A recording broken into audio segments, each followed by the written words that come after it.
주께 받은 사명 모두 마치고 나의 달려갈 길을 다하여도 내가 주위한 고생 남보다 더하였어도 나의 마지막 고백 난 무익한 종입니다.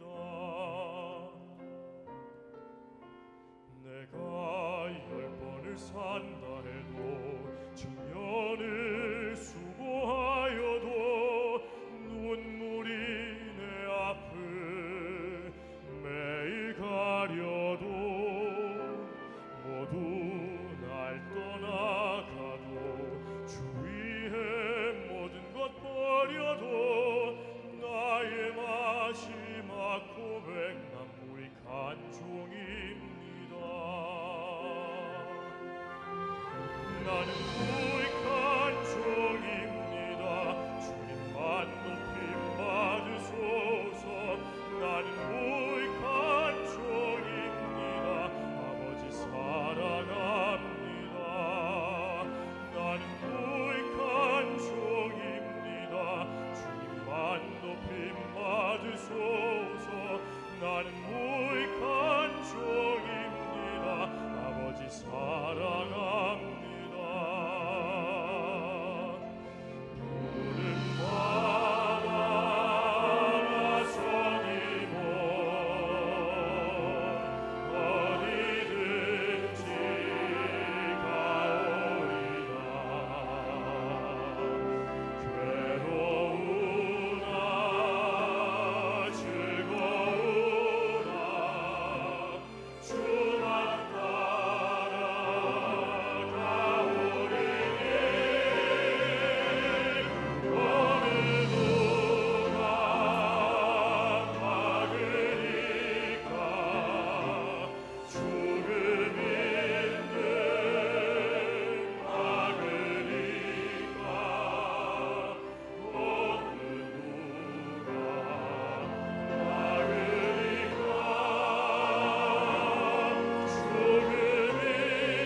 할렐루야. 프랑스의 에밀 아자르가 쓴 자기 앞의 생이라고 하는 소설이 있습니다. 1970년도 파리의 빈민가를 배경으로 해서 쓴 소설입니다. 이 소설을 보면 14살짜리 고아 소년 보모가 나옵니다. 14살 소년 보모는 아랍인 아이로 3살 때부터 로자라고 하는 아줌마에게 맡겨집니다. 물론 그의 어머니가 있었죠. 그러나 그 엄마는 직업이 창녀였습니다. 아버지도 있었죠. 그는 엄마에게 일을 시키는 포주였습니다. 포주와 창녀 사이에 태어난 아이가 모모였습니다. 이런 모모를 3살 때 엄마가 로자라는 아줌마에게 맡기고 떠납니다. 모모는 자기 나이가 몇 살인지도 모르고 모모가 학교에 가려고 했지만 무슨 이유였는지 모르지만 학교에서 받아주지를 않습니다. 모모는 평생 10살 나이로 자랍니다. 모모의 옆집에 하밀이라고 하는 할아버지가 있었습니다. 그 할아버지는 젊은 시절 양탄자 장사를 하였는데 이제는 늙어서 그 일도 못하고 카페에서 조용한 시간만 지내고 있었습니다. 하밀 할아버지에게 모모는 글도 배우고 세상사를 배웁니다. 어느 날 모모가 할아버지에게 묻습니다. 하밀 할아버지, 사람이 이 세상에서 사랑 없이 살 수 있나요? 할아버지가 대답합니다. 이 세상에는 사랑 없이는 살 수가 없지. 그렇게 말하면서 할아버지가 부끄러워서 고개를 숙이자 이 소년 모모는 갑자기 울음을 터뜨리기 시작합니다. 작가 에밀 아자라는 그의 소설을 통하여 말하고자 하는 것이 있습니다. 이 세상은 누구도 사랑 없이는 살 수가 없다. 특별히 모모의 눈에 비친 세상은 결코 꿈같이 아름다운 세상이 아니라는 거예요. 인종차별이 있고 웃음을 팔아야 하는 창녀도 있고 친구도 가족도 없는 노인 그리고 고아도 있고 가난한 사람들도 있고 병든 사람들도 있고 또한 이 세상 중심에서부터 이탈하는 사람도 있고 사회로부터 자신을 스스로 소외시켜 밑바닥 인생을 살아가는 사람도 많이 있더라는 것입니다. 이들은 모두 슬픔과 절망을 딛고 살아가야 하는 사람. 그럼에도 불구하고 자신의 삶을 껴안고 자신의 아픔을 보듬을 수 있는 사람만이 이 땅에 생존할 수 있다는 것이. 톨스토이가 말한 것처럼 사람은 빵으로만 사는 것이 아니라 사랑으로 사는 것이라. 톨스토이가 이렇게 말했지 않습니까? 사람들은 염려가 아닌 사랑 하나만으로 산다는 것이죠. 물론 예수님은 이렇게 말씀하셨죠. 사람이 떡으로만 사는 것이 아니라 하나님의 말씀으로 산다고.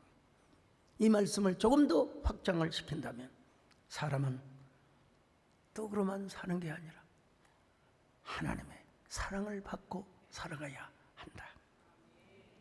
여러분, 세상 사람들은 돈으로 살고 세상 쾌락에 빠져서 살 수 있죠. 우리는 여러분 하나님의 사랑이 아니면 살아갈 수가 없다는 사실. 어떻게 하나님의 사랑 없이 우리가 살아갈 수 있단 말입니까? 오늘 본문을 기록한 사도 바울도 하나님의 사랑에 완전히 홀릭된 사람이에요. 세상 말로 하면 예수님의 사랑에 완전히 미쳐서 살았던 사람입니다. 그건 원래 유대교에 완전히 미쳤던 사람이죠. 그러다가 다메섹으로 가는 길에서 예수님을 만났습니다. 그래서 평생 무익한 종이었지만 하나님의 사랑에 미쳐서 주님의 복음을 전하는 삶을 살았습니다. 그랬던 바울이 빌립보에서 복음을 전하다가 얼마나 매를 맞고 팔이 착고에 차인 채 감옥에 갇혔습니다. 물론 그곳에 가서 많은 영혼을 구원했죠.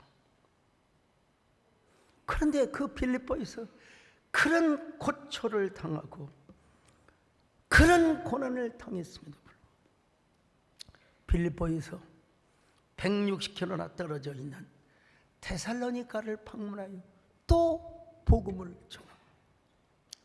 옛날이나 지금이나 데살로니가는 발칸반도에 복음을 전하기 아주 전략적 요충지였습니다. 이 데살로니가는 마게도냐의 왕 빌립 2세의 양자 카산터가 세운 도시인데요.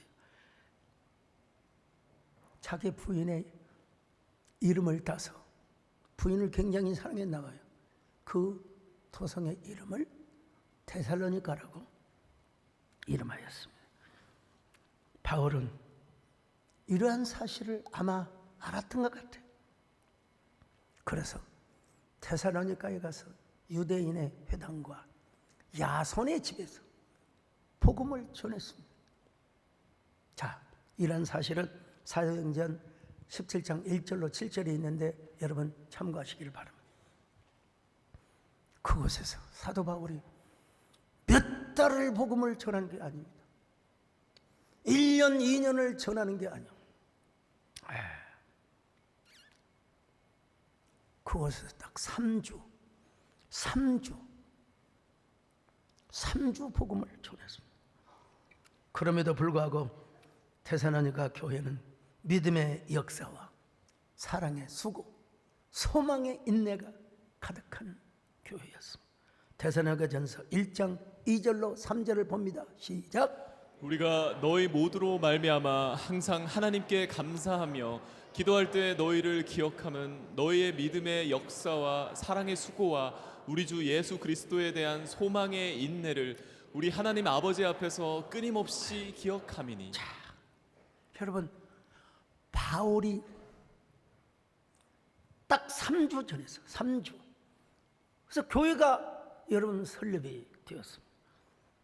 그런데도 불구하고 교회는 믿음의 역사와 사랑의 수고와 소망의 인내가 가득한 교회가 되었다는 것입니다. 더구나 그 교회는 많은 지역 주민들에게 좋은 소문을 퍼뜨렸습니다. 요즘으로 말하면 좋은 이미지 메이킹 내지는 티핑 포인트. 교회가 이런 좋은 입선전 역할을 하였다는 것입니다. 데살로니가전서 1장 6절로 8절입니다. 시작. 또 너희는 많은 환난 가운데서 성령의 기쁨으로 말씀을 받아 우리와 주를 본받은 자가 되었으니 그러므로 너희가 마게도냐와 아가야에 있는 모든 믿는 자의 본이 되었느니라. 주의 말씀이 너희에게로부터 마게도냐와 아가야에만 들릴 뿐 아니라 하나님을 향하는 너희 믿음의 소문이 각처에 퍼졌으므로 우리는 아무 말도 할 것이 없노라. 여러분 사도 바울이 보기에 너무나 기특한 거 있잖아요. 3주 동안 복음을 전했는데 이런 놀라운 교회가 되었더니, 근데 그들에게 딱 한 가지 문제가 있었습니다. 잘못된 종말관. 예수 그리스도께서 곧 재림을 하시니까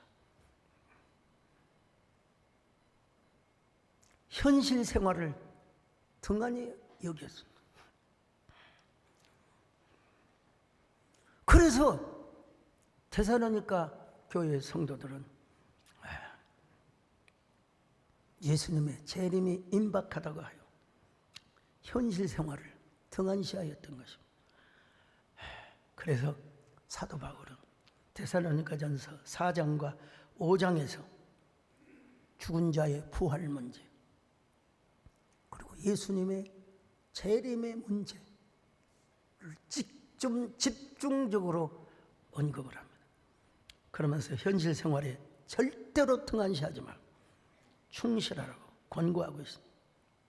그런 후에 오늘 본문의 말씀을 기록 뜬금없이 뜬금없이 제가 오늘 이야기한 게 아니라 데살로니가 교회의 세움과 그리고 역사의 과정을 이야기한 다음에 오늘 본문을 말씀해야죠. 사도 바울은 우리의 일상, 현실 생활에 충실한 세 가지 프레임을 제시하고 있습니다. 항상 기뻐하라. 쉬지 말고 기도하라.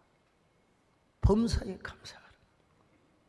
이것만이 자기 앞에 생을 아름답게 할 수 있다는 것입니다. 이것만이 행복의 비결이요. 행복의 방정식이라는 것. 뭐라고요? 항상 기뻐하라. 쉬지 말고 기도하라. 범사에 감사하라. 예. 저는 이 말씀을 뚫어지게 묵상하면서 저만이 받은 창의적 감동이 있습니다.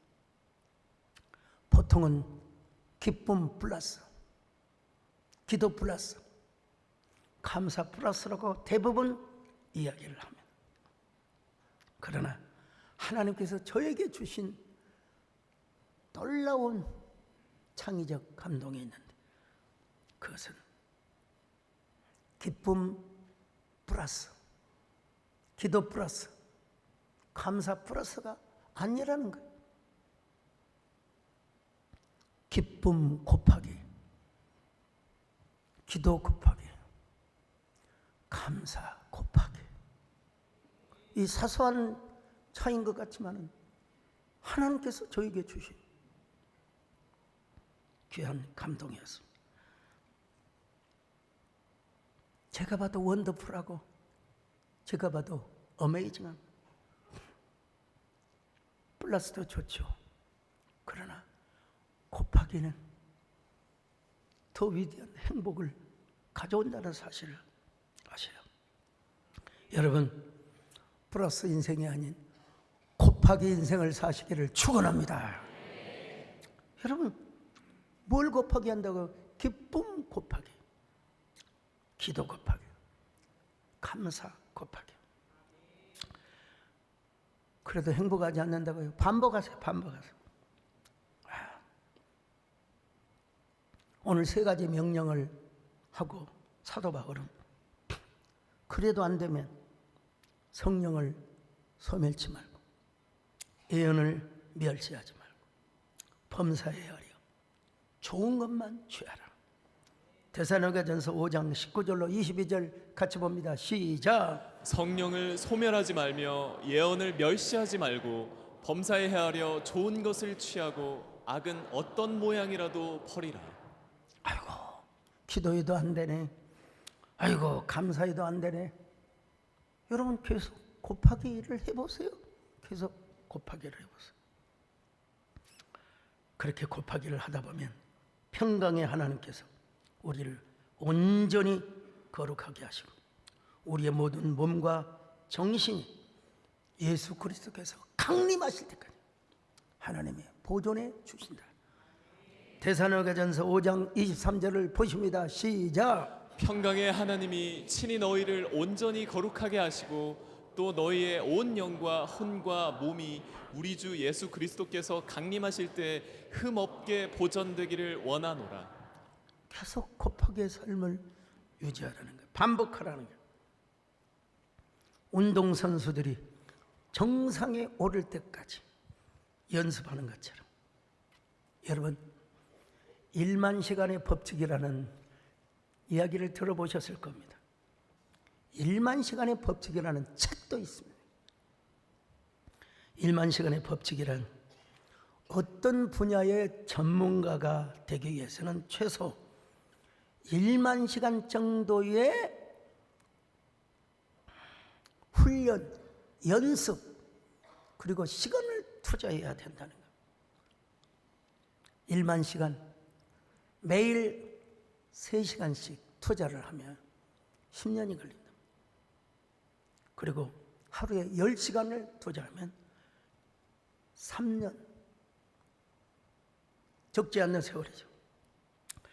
원래 이 1만 시간의 법칙은 미국 플로리다 주 주립대 교수인 안데르슨 에릭슨이라고 하는 분이 논문을 1993년. 근데 여러분, 보통 논문은 대중화되지 않습니다. 그냥 도서관에 꽂혀 있어요. 그런데 이 이론을 중심으로 해서 말콤 그래드웰이 아웃라이어라고 하는 책을 통해서 1만 시간의 법칙을 소개했습니다. 우리나라에서는 이상원 기자에 의해서 소개되었습니다. 성공의 기회는 적어도 1만 시간의 노력이 필요하다는 겁니다. 시대의 아이콘으로 유명했던 스티브 잡스, 세계 정상에 올랐던 싸이와 방탄소년단, 모차르트도 5살 때부터 작곡을 시작. 김연아, 우리가 너무 잘 알잖아. 5살 때부터 스케이팅을 하기 시작해요. 세계적인 빙상의 여왕이 되었고, 세계적인 발레리나 강수진도 하루에 15시간씩 연습을 했대요. 그래서 1000컬레의 토슈즈가 달아 떨어졌다고 합니다. 이들이 정상에 올랐던 공통 분모가 딱 하나 있어요. 1만 시간 이상을 투자했다. 여러분, 그렇다면 오늘 우리는 과연 항상 기뻐하고 쉬지 말고 기도하고 범사에 감사하는데 과연 1만 시간을 들여받는가? 세상 사람들도 정상인이 되기 위하여 1만 시간 이상의 노력을 했다면 오늘 우리는 기쁨 곱하기, 감사 곱하기, 기도 곱하기, 과연 1만 시간을 해봤는가? 혹시 우리 중에 염려 곱하기, 불평 곱하기, 교만과 절망 곱하기, 이걸 1만 시간 우리가 투자했는가 한번 생각해 볼 필요가 있습니다. 일본의 의사이자 뇌과학자인 하루야마 시케오 박사가 쓴 뇌내 혁명이라는 책이 있습니다. 이 책을 보면 인간에게 쾌감을 주는 호르몬 및 신경 전달 물질이 대략 한 20가지가 됩니다. 잘 아시는 대로 도파민, 엔돌핀, 세로토닌, 옥시토신, 가바, 여러 호르몬이 있는데요. 이 모든 것들이 다 뇌에서 분비가 된다는 거예요. 뇌 안에서. 그런데 이러한 정서적인 안정과 기쁨, 행복을 가져주는 모든 호르몬은 언제 나오느냐? 기도하거나 감사하거나 기뻐할 때 나온다는 거예요. 여러분, 그 책을 보면 질병을 우리 몸이 만든 게 아니라 우리의 뇌에서 만든다는 거예요. 우리의 몸이 늙어가는 것이 아니라 뇌가 늙어가는 거예요. 이번에 얘기는 하지만 우리가 기본적으로 아시는 것처럼 도파민은 우리 안에 기쁨이 넘치고 자존감, 성취감을 느끼게 하는 거죠. 세로토닌, 우리가 잘 아는 대로 정서적인 안정과 희망. 엔돌핀을 모르는 사람은 없죠. 옛날 이상구 박사, 그분이 제치를 안 시킬 교회 있다가 우리 개신교로 돌아와서 다행이긴 합니다만, 근데 이 엔돌핀이라고 하는 건요, 마약인 몰핀 주사보다 무려 5배에서 6배 정도의 효과가 있다는 것입니다. 이 하루야마 교수도 도대체 어떻게 이런 호르몬이 뇌에서 분비되는지는 모르겠지만, 자기도 모르겠지만 신이 내려주신 계시의 선물이 아니야. 여러분, 우리는 계시란 말을 안 써요. 우리 개신교에서는 계시란 말 안 쓰는, 그분은 하나님이 내려주신 특별한 인간에게 주신 계시의 선물, 그분의 표현이 그렇게.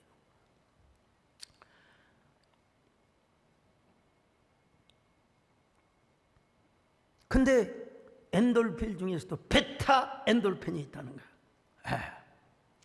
이 베타 엔돌핀은요, 이건 정말 이것만 뇌에서 분비가 잘 되면 그분은 특이점이라는 말을 쓰지 않습니다. 그럼에도 불구하고 이런 베타 엔돌핀만 우리에게 분비가 된다면 사람은 125세까지 살 수가 있다. 125세까지. 옥시토신은 사랑과 정서적 유대를 가져다 주죠. 아세틸콜린은 정신적, 육체적 건강에 결정적 영향을 준다고. 그런데 대부분 이러한 호르몬들이 어떨 때 나오느냐? 기도하고 감사하고 기뻐할 때 나온다는 사실. 하루야마 캐시오 교수는 보니까 완전히 성경 이야기만 하고 있더라고요. 성경. 거기 보면은 말기암 환자가 어떻게 회복되는가를 소개하고 있어요. 50대 여성이 말기암 판정을 받아서 자기도 의사이지만 어떻게 해볼 도리가, 의학적으로는 치료가 불가능하다고. 그러면서 자기가 처방을 하나 내려줬는데 바로 감사 편지를 써봐라. 감사를 해봐라. 예. 그녀는 매일 하나님께 감사 편지를 써. 가족들에게 감사 편지를 써. 하나님 감사합니다. 사랑하는 당신 감사. 그렇게 감사만 하고 몇 달 뒤에 가서 사진을 찍어보니까 암세포의 성장이 멈추었을 뿐만 아니라 그 암덩어리가 이렇게 적게 줄어들어 버렸다는 겁니다. 저자는 하루야마 교수는 이 현상을 뭐라고 설명하느냐? 그냥 의학적으로는 설명할 수가 없고 엔돌핀과 면역세포의 어떤 그 활성이 되어 있지 않나, 그렇게 본인은 이야기를 하고 있습니다. 우울증 환자를 소개하고 있습니다. 어떤 남자가 직장 문제와 이혼으로 극심한 우울증에 빠졌습니다. 약물 치료에도 반응이 없었습니다. 그때 하루야마 시게로 박사는 웃음을 통한 회복법을 제안했어. 왜? 약물을 써도 안 되거든. 여러분, 우울증 환자가 어떻게 웃겠습니까? 그래도 억지로라도 한번 웃어봐라. 몇 번 해도 안 되더래요. 그래도 억지로 그냥 웃어봤대요. 몇 달 뒤 그는 건강이 회복되어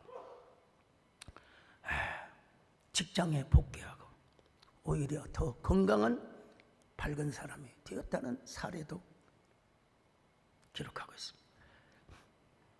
하루야마 박사는 이것을 뭐라고 추정하느냐? 세로토닌과 도파민의 증가가 작용한 걸로, 본인도 의사지만 그렇게 이야기를 해요. 오늘 여러분, 그것을 성경으로 그대로 적용을 한다면 바로 기쁨 곱하기, 기도 곱하기, 감사 곱하기라는 거예요. 최근에 여러분, 다이돌핀이라는 신조어가 생겼습니다. 다이돌핀은 현대 의학에서 아직 확정된 용어는 아닙니다. 우리나라 의학 백과사전에도 다이돌핀은 아직 확정되지 않았습니다. 그렇지만 일본의 의학과 대체의학의 일부에서는 다이돌핀이라는 말을 씁니다. 이 다이돌핀은 어디까지나 아직은 가상 언어인데요, 엔돌핀보다도 적게는 수백 배, 크게는 수천 배 엄청난 효과가 있다는 것입니다. 마약성 진통제보다도 훨씬 더 강력한 이 다이돌핀은요, 엔돌핀, 옥시토신, 도파민, 세로토닌 등이 곱하기로 초합성이 된 통합 개념의 신조어라고. 그런데 이 역시도 대체의학자들이 보면 감사와 사랑, 기쁨과 기도를 통해서 이루어진다는 이 사실을 3000년 전에 솔로몬은 이 사실을 알았어요. 잠언 17장 22절 같이 봅니다. 시작. 마음의 즐거움은 양약이라도 심령의 근심은 뼈를 마르게 하느니라. 마음의 즐거움, 마음의 기쁨, 이것이 보약이래요. 근데 마음속에 쓸데없는 걱정과 스트레스는 뭐냐? 뼈를 마르게 합니다.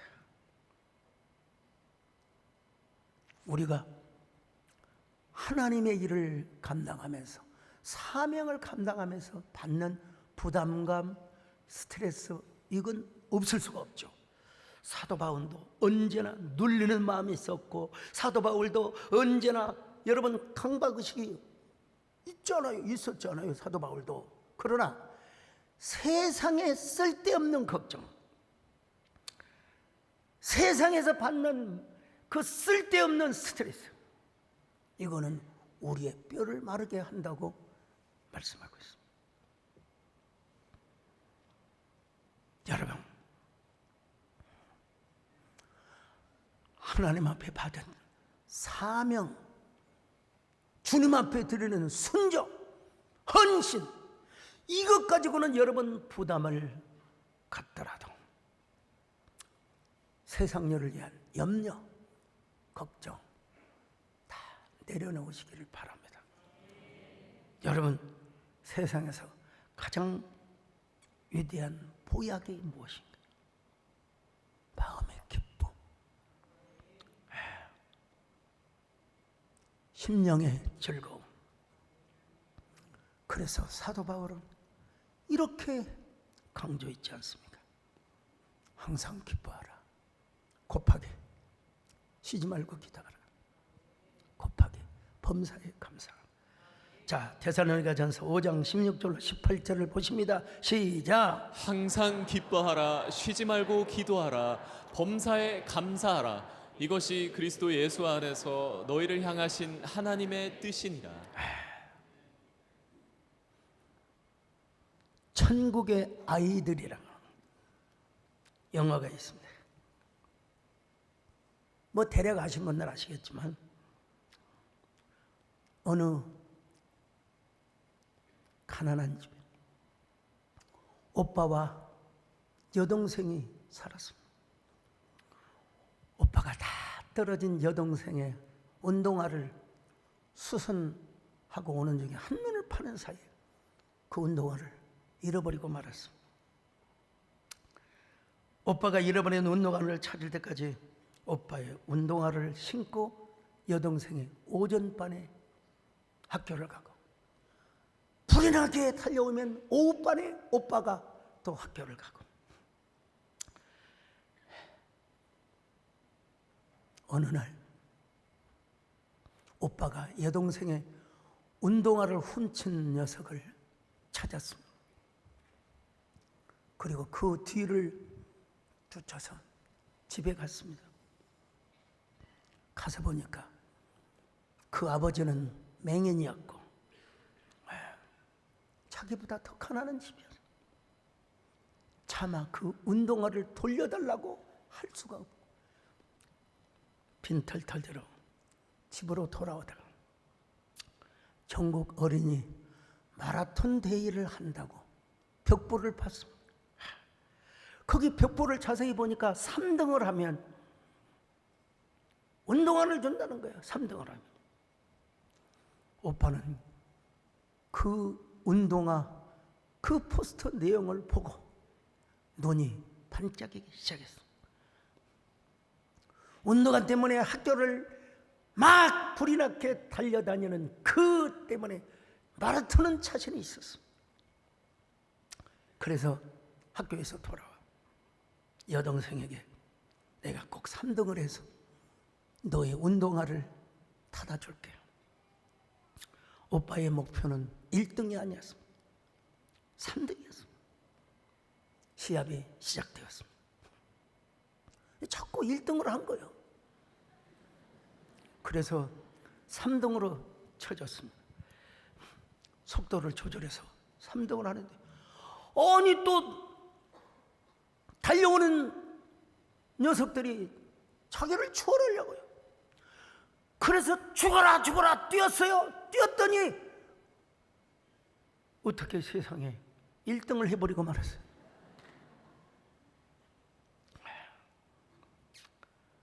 모두의 축하를 박수를 쳐주는데 오빠는 하나도 기쁘지 않았습니다.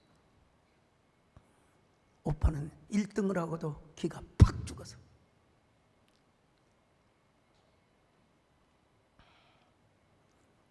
돌아오면서 보니까 흔 운동화를 신고 그 먼 거리를 달리다 발이 부르트고 발바닥이 진물이라 돌아오는 길목에서 연못에 발을 담그고 있으니까 금붕어들이 달려들어 상처난 발 주위 자국을 핥아주며 위로해주며 영화는 끝납니다. 사실은 기대하지 못했던 아빠가 나타나서 여동생의 운동화를 사다 주었는데 주인공은 그것도 모른 채 연못에서 쓸쓸하게 자기만의 고독을 씹었던 것입니다. 영화는 누가 천국에 사는 자인가? 이런 질문을 하고 있는 것 같아요. 운동화 한 켤레 사줄 수 없었던 가난한 남매 서로 위로해주고 격려해주고 감사해야 하는 그들이 과연 천국에 사는 것이 아닌가라고 조심스러운 메시지를 던져주고 있습니다. 오늘 영화는 영화이고 오늘 성경은 뭐라고 말씀합니까? 어떤 상황 속에서 기쁨 곱하기, 기도 곱하기, 감사 곱하기를 할 때 진정으로 행복한 사람이고 진정으로 천국을 누리는 사람이고 진정으로 천국을 소유한 사람. 철학자 가운데 제가 아는 한 행복론을 쓴 사람이 2명이 있는데 한 사람은 칼 힐티고 한 사람은 쇼펜하워. 쇼펜하워는 무신론자이기 때문에 일반 은총의 영역에서 다루는 것이기 때문에 제가 언급하고 싶지도 않고 칼 힐티는 크리스찬이기 때문에 크리스찬의 세계관을 가지고 행복론을 썼습니다. 칼 힐티는 그의 행복론에서 행복의 조건을 3가지로 제시합니다. 첫째는 하나님과 나와의 관계가 좋아야 된다. 참 이분 대단한 사람인 것 같아요. 둘째는 사람과의 관계. 자연이 아무리 아름답고 돈이 아무리 소중해도 아무리 경관이 좋은 저 산속에 집을 지어놓고 산다 하더라도 사람과의 관계가 아름답지 못하면 행복하지 못하다는 거예요. 그리고 3번째는 이분이 무슨 얘기를 하느냐? 감사해야 된다. 감사해야 된다. 예. 카렐티는 말합니다. 감사하라. 그러면 젊어진 자. 감사하라. 그러면 발전한다. 감사하라. 그러면 기쁨이 생긴다. 감사하는 자가 성공할 수 있다. 여러분, 그런데 하나님과 우리와의 관계를 잘 설정시켜 주는 분이 누구냐? 예수 그리스도입니다. 이것만은 우리가 알아야 됩니다. 공자도 하늘천 얘기를 하고 맹자도 하늘천 얘기를 했지만 그분들은 막연한 천입니다. 오직 예수 그리스도를 통해서 우리가 하나님을 알고 아버지 하나님을 부르고 하나님과의 좋은 관계를 이룰 수 있다는 사실을 아셔야 됩니다.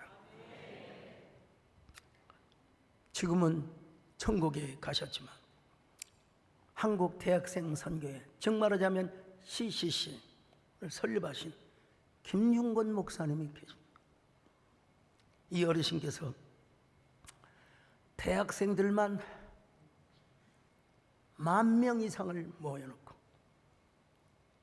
집회를 하실 때마다 늘 빼놓지 않고 일문일답을 하셨습니다. 1970년 여러분, 그때의 대학생들 10,000명이 넘게 집회를 한다. 이건 상상할 수 없는 일이에요. 그 젊은 지성인들을 모아놓고 뭐라고 외친 줄 아십니까? 여러분, 어둠 가운데도 빛은 어디에 있습니까? 그러면 그 10,000명이 넘는 대학생들이 예수 그리스도입니다. 우리가 먹고 살 생명의 양식은 어디에 있습니까? 예수 그리스도입니다. 가정교육의 원리가 어디에 있습니까? 예수 그리스도입니다. 행복한 결혼생활의 열쇠가 어디 있습니까? 예수 그리스도입니다. 복의 근원은 누구이십니까? 예수 그리스도입니다. 행복의 근원은 어디 있습니까? 예수 그리스도입니다.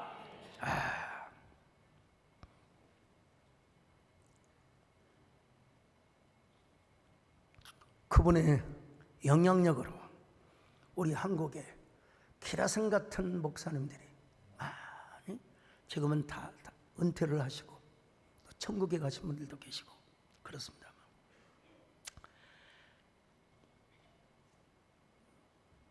예수 그리스도를 확실하게 만난 사람, 세상의 불안과 염려 따위는 필요가 없다는 사실을 아셔야 돼요.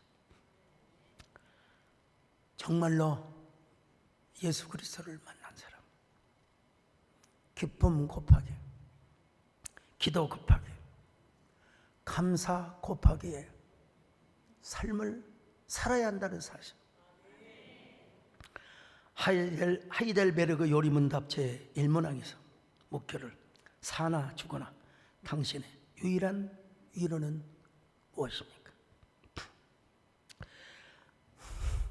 여기에 대한 답은 사나 죽거나 나는 나의 것이 아니고 몸과 영혼이 모두 신실하신 구주 예수 그리스도의 것입니다. 그러니까 우리는 언제나 기도 곱하게 또 기쁨 곱하게 순서가 달라더라도 감사 곱하게 이것이 뇌내 혁명으로만 이루는 것이 아니라 오늘 우리의 심장 속에서도 심장의 혁명이 이루어질 수 있기를 바랍니다.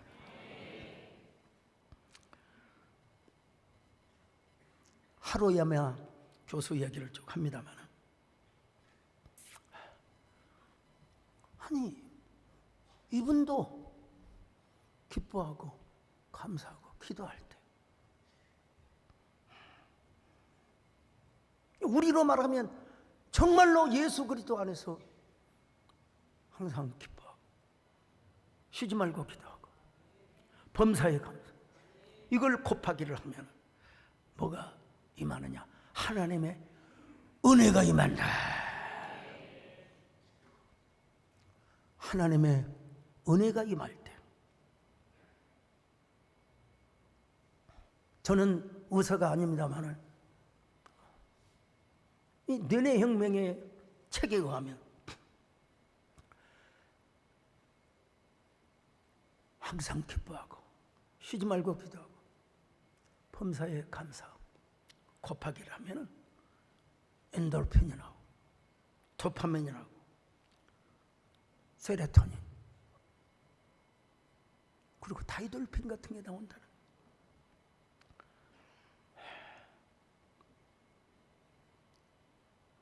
여러분, 그런데도 맨날 불평하고 원망하고 절망하며 사시겠습니다. 예수 그리스도 그분을 붙잡고 살아가면 우리는 쉬지 않고 기도할 수 있습니다. 항상 기뻐할 수 있습니다. 범사에 감사할 수 있습니다. 여러분, 플러스 인생만 살지 마시고 곱하기 인생을 살 수 있기를 바랍니다. 행복은 플러스보다 곱하기가 더 유리하기 때문에 그렇습니다.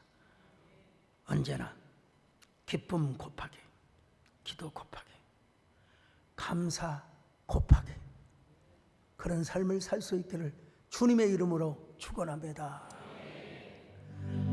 예수님, 이 손을 꼭 잡고 가소서. 약하고 피곤 이 몸을 폭풍우 흑암서 해치사 비추 손잡고 날 인도. 하나님, 언제나 기쁨 곱하기, 기도 곱하기, 감사 곱하기의 삶을 살아갈 수 있도록 함께하여 주시옵소서. 예수님의 이름으로 기도드리옵나이다.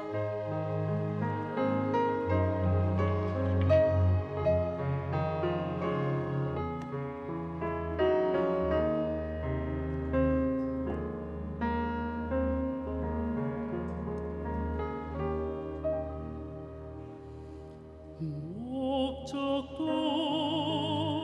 없이 나는 방황했네. 소망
안녕하세요. 20일 22교구를 섬기고 있는 최윤범 목사입니다. 목사의 아들로 태어나 모태신앙인 저는 2023년에 세에덴교회 부목사로 부임하게 되었습니다. 제게 세에덴교회 작년 여름 수련회는 매우 낯설고 새로웠습니다. 특히 제게는 처음이었던 작년 여름 수련회였지만 많은 성도님들이 수련회를 기다리면서 하나님의 주실 은혜와 기도의 응답을 사모하는 모습은 제게 큰 감동으로 다가왔습니다. 저도 작년 여름 수련회에 그 깊은 은혜와 하나님의 응답을 꼭 경험하고 싶었습니다. 그래서 모든 예배 때마다 감사 예물을 정성껏 준비해서 목사님이 선포하시는 설교 말씀 하나도 놓치지 않기 위해 집중했습니다. 그리고 교회와 교구와 제 개인의 기도 제목을 놓고 간절히 기도했습니다. 그런데 2024년 여름 수련회를 앞두고 제게 간절하고 절박한 너무나도 급박한 기도 제목이 생겼습니다. 저와 가깝게 지내는 친척이 부부 갈등으로 심각하게 이혼을 고려 중이었습니다. 두 사람 모두 목회자의 자녀였지만 결혼한 지 얼마 되지 않아 이해관계가 충돌하면서 갈등이 점점 깊어졌습니다. 주변의 가족들이 절박하게 중보 기도를 했지만 관계는 점점 악화되었고 사람의 힘으로 할 수 있는 것이 아무것도 없었습니다. 한 달간 생각할 시간을 가지기로 한 친척에게 저는 우리 교회 여름 수련회에 함께 참석하자고 고면했습니다. 온전히 기도로 집중하며 하나님께 의지할 수밖에 없다며 강하게 설득했습니다. 하나님의 인도하심으로 수련회에 함께 가게 되었고 저는 예배 때마다 배우자의 이름으로 기도 제목과 함께 감사 예물을 드리게 했습니다. 그런데 예배를 시작하기 전 목사님이 자신의 이름과 배우자의 이름을 부르는 것을 들었다고 했습니다. 순간 수련회에 참석한 자신의 기도를 하나님이 듣고 계시다는 확신이 생겼고 하나님이 허락하신 가정을 지키고 싶은 소망을 얻었다고 했습니다. 그때부터 말씀 하나도 땅에 떨어뜨리지 않겠다는 표정으로 목사님의 설교에 집중하는 모습을 보면서 저도 옆에서 더 간절하게 그 부부를 위해 중보 기도를 했습니다. 수련회 마지막 날까지 기도를 멈추지 않았던 제게 하나님이 응답해 주실 거라는 감동이 왔습니다. 그래서 하나님이 주신 기쁜 소식을 전하기 위해 친척이 있던 숙소로 갔습니다. 하나님이 그 가정을 사랑으로 회복시킬 것이라고 제가 받은 하나님의 응답을 전했습니다. 그러자 그 친척은 죽고 싶을 만큼 힘들었던 고비를 수련회를 참석하면서 기도로 이겨낼 수 있었다고 고백했습니다. 수련회를 다녀온 후 제 친척은 소강성 목사님의 말씀을 듣고 기도하면서 큰 은혜를 받았다고 했습니다. 자신의 기준만을 내세우며 상대를 판단했던 교만함을 회개하며 부부 사이의 갈등을 해결하기 위해 노력했습니다. 그리고 소중한 가정을 허락하신 하나님께 감사하는 마음으로 기도하고 있다고 했습니다. 절대 풀릴 것 같지 않던 갈등의 매듭이 하나님의 은혜로 풀리며 가정이 회복되는 모습을 보면서 우리 교회 작년 여름 수련회는 우리의 기도를 응답해 주시기 위한 하나님의 거룩한 선물이라는 확신을 가지게 되었습니다. 교구 목사인 저는 더 많은 성도분들이 수련회 모든 집회에 참석하기를 간절히 기도하고 있습니다. 각 가정마다 풀리지 않는 삶의 문제와 기도 제목을 하나님 앞에 내려놓고 온전히 말씀에 집중하며 기도하기를 소망합니다. 8월 3일부터 8월 10일까지 8월에 쏟아지는 8번의 거룩한 축복의 축제 블루타이드 올라타기라는 주제로 선포되는 한 여름밤의 말씀 서핑. 부족하지만 저의 간증이 성도 단 한 분이라도 더 수련회에 참여하고 싶은 감동으로 이어지기를 소망하며 이 자리를 허락하신 하나님께 모든 영광을 올려드립니다. 주 예수 그리스도의 은혜와 하나님 아버지의 사랑하심과 성령의 위로와 교통하심 역사 이제로부터 영원까지 함께 있을지어다. 아멘.